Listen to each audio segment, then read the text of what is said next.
ಆಚಿ ಮಸಾಲ. ಎಂತ ಅಡಿಗೆಯ ರುಚಿಯಾಗೋ ರಹಸ್ಯವು 20 ರೂಪಾಯಿ. ತಮಿಳುನಾಡಿಗೆ ಯಾವುದೇ ಕಾರಣಕ್ಕೂ ಕೂಡ ಕರ್ನಾಟಕದಿಂದ ನೀರು ಬಿಡಬಾರದು ಅಂತೇಳಿ ಇವತ್ತು ಬೆಳಗಿನಿಂದಲೇ ಕನ್ನಡ ಪರ ಹೋರಾಟಗಾರರು ತುಂಬಾ ದೊಡ್ಡ ಮಟ್ಟದಲ್ಲಿ ತಮ್ಮ ಆಕ್ರೋಶ ವ್ಯಕ್ತಪಡಿಸಿರುವಂತದ್ದು.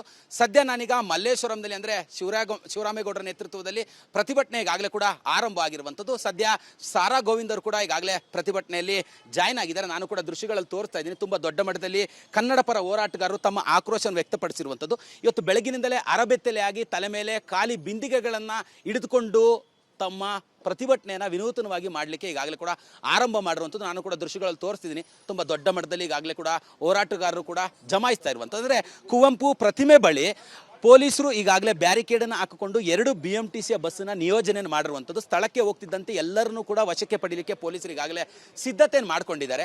ಈ ನಿಟ್ಟಿನಲ್ಲಿ ಈಗಾಗಲೇ ಅಕ್ಕಪಕ್ಕದ ರಸ್ತೆಗಳಲ್ಲಿ ಪ್ರತಿಭಟನಾಕಾರರು ಕೂಡ ಜಮಾಯಿಸ್ತಾ ಇರುವಂಥದ್ದು. ಪ್ರತಿಭಟನಾಕಾರರು ಕೂಡ ಇಲ್ಲಿಂದ ಅಲ್ಲಿವರೆಗೂ ಕೂಡ ಹೋಗುವಂತಹ ಒಂದು ಪ್ರಯತ್ನಕ್ಕೆ ಮುಂದಾಗ್ತಾ ಇರುವಂಥದ್ದು.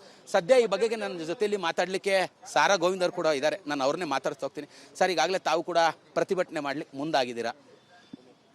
ನಿನ್ನೆ ನವದೆಹಲಿಯಲ್ಲಿ ಕಾವೇರಿ ನೀರು ನಿಯಂತ್ರಣ ಮಂಡಳಿಯ ಏನು ಅಧಿಕಾರಿಗಳಿದ್ದಾರೆ, ಒಂದು ಅವೈಜ್ಞಾನಿಕವಾದಂಥ ತೀರ್ಪನ್ನು ಕರ್ನಾಟಕದ ವಿರೋಧವಾಗಿ ಕೊಟ್ಟಿದ್ದಾರೆ. ಸುಮಾರು 2 ತಿಂಗಳಾಯಿತು ಮುಂಗಾರು ಮಳೆ ಪ್ರಾರಂಭ ಆಗಿ ಇಲ್ಲಿವರೆಗೂ KRS ಡ್ಯಾಮು ಒಂದು ಹನಿ ನೀರು ಬಂದಿಲ್ಲ. ಇವತ್ತು ಕುಡಿಯೋ ನೀರಿಗೆ ಜನ ಹಾಹಾಕಾರ ಪಡ್ತಾ ಇದ್ದಾರೆ. ಜಾನುವಾರುಗಳಿಗೆ ನೀರಿಲ್ಲ, ವ್ಯವಸಾಯಕ್ಕೆ ನೀರಿಲ್ಲ. ಈ ಸಂದರ್ಭದಲ್ಲಿ ದಿನ 3500 ಕ್ಯೂಸೆಕ್ಸ್ ನೀರನ್ನು 15 ದಿನ ಬಿಡಬೇಕು ಅಂತ ಹೇಳಿದ್ರೆ ಸುಮಾರು 4.25 TMC ನೀರಾಗುತ್ತೆ.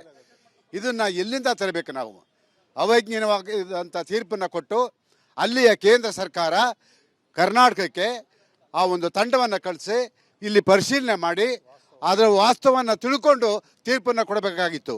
ಏಕಾಏಕಿ ತೀರ್ಪನ್ನು ಕೊಟ್ಟಿದ್ದಾರೆ. ಇವತ್ತು ನಾವು ಯಾರೂ ಕೂಡ ಕಾವೇರಿ ಹನಿ ನೀರನ್ನು ತಮಿಳುನಾಡಿಗೆ ಬಿಡೋಕ್ಕೆ ಸಾಧ್ಯ ಇಲ್ಲ. ಇವತ್ತು ಮಂಡ್ಯ ರೈತರು ಏನು ಹೋರಾಟ ಮಾಡ್ತಾ ಇದ್ದಾರೋ ಅವರ ಪರವಾಗಿ ನಾವು ನಿಲ್ತೀವಿ. ಇಡೀ ಕರ್ನಾಟಕದ ಎಲ್ಲ ಕನ್ನಡಿಗರು ಕೂಡ ಇವತ್ತು ಎಚ್ಚೆತ್ತುಕೊಂಡು ಇವತ್ತು ಈ ಅವೈಜ್ಞಾನಿಕವಾದಂಥ ತೀರ್ಪನ್ನು ಖಂಡಿಸಬೇಕು ಅಂತ ನಾನು ಅತ್ಯಂತ ಕಳಕಳಿಯಿಂದ ಮನವಿ ಮಾಡ್ತೀನಿ.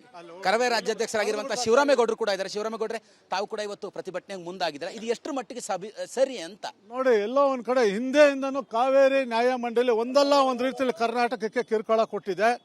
ಉದ್ದೇಶ ಇಷ್ಟೇ, ವಾಸ್ತವ ಸ್ಥಿತಿಯನ್ನು ಅರಿದಲೆ ಅವೈಜ್ಞಾನಿಕ ಕೊಟ್ಟ ತೀರ್ಪನ್ನು ಕನ್ನಡಿಗರು, ಕರ್ನಾಟಕದ ರೈತರು ಖಂಡಿಸ್ತೀವಿ. ಇದು ತಮಿಳುನಾಡಿನ ಕುತಂತ್ರವನ್ನು ನಮ್ಗೆ ಎದ್ದು ಕಾಣುತ್ತೆ. ಯಾವಾಗಲೂ ಸಹ ತಮಿಳುನಾಡು ಒಂದು ರೀತಿ ಒಳಲಾಭಿ ಮಾಡಿಕೊಂಡು ನಮ್ಗೆ ಅನ್ಯಾಯವನ್ನು ಮಾಡ್ತಾ ಇದೆ. ಸರ್ಕಾರ, ಕರ್ನಾಟಕ ಸರ್ಕಾರ ಪ್ರಾದೇಶಿಕ ಇಚ್ಛೆಗೆ ಗೌರವ ಕೊಟ್ಟು ನಮ್ಮ ರೈತರ ಹಿತಾಸಕ್ತಿನ ಕಾಪಾಡಬೇಕು ಅಂತೇಳಿ ನಾನು ಓದಾಡ್ತೀನಿ. ಅಂದ್ರೆ ಈಗ ಪ್ರತಿದಿನವೂ ಕೂಡ ಈಗ 4 TMC ಅಷ್ಟು ಈಗಾಗಲೇ ನೀರು ಬಿಡಬೇಕು ಅಂತ ಹೇಳಿರುವಂತದ್ದು ಎಷ್ಟರ ಮಟ್ಟಿಗೆ ಸರಿ ಅಂತ ಹೇಳಿ ಅದು ಮಲ್ತೇಶ್, ಈಗಾಗಲೇ ಕೂಡ ಪ್ರತಿಭಟನಾಕಾರರು ತಮ್ಮ ಆಕ್ರೋಶವನ್ನ ವ್ಯಕ್ತಪಡಿಸಲಿಕ್ಕೆ ಮುಂದಾಗಿರುವಂತದ್ದು. ನಾನು ಕೂಡ ದೃಶ್ಯಗಳಲ್ಲಿ ತೋರಿಸ್ತಾ ಇದ್ದೆ. ಅರಬೆತ್ತಲೆಯಾಗಿ ತಲೆ ಮೇಲೆ ಬಿಂದಿಗೆಗಳನ್ನ ಹಿಡಿದು ಈಗಾಗಲೇ ಪ್ರತಿಭಟನಾಕಾರರು ತಮ್ಮ ಆಕ್ರೋಶವನ್ನ ವ್ಯಕ್ತಪಡಿಸ್ತಾ ಇರುವಂತದ್ದು. ಸದ್ಯ ದೃಶ್ಯಗಳಲ್ಲಿ ಈಗಾಗಲೇ ಕೂಡ ಪ್ರತಿಭಟನಾಕಾರರು ಒಂದು ಆಕ್ರೋಶ ಅಲ್ಲೋಗ್ಬಿಡೋಣ ಸರ್, ಅಲ್ಲೋಗೋಣ.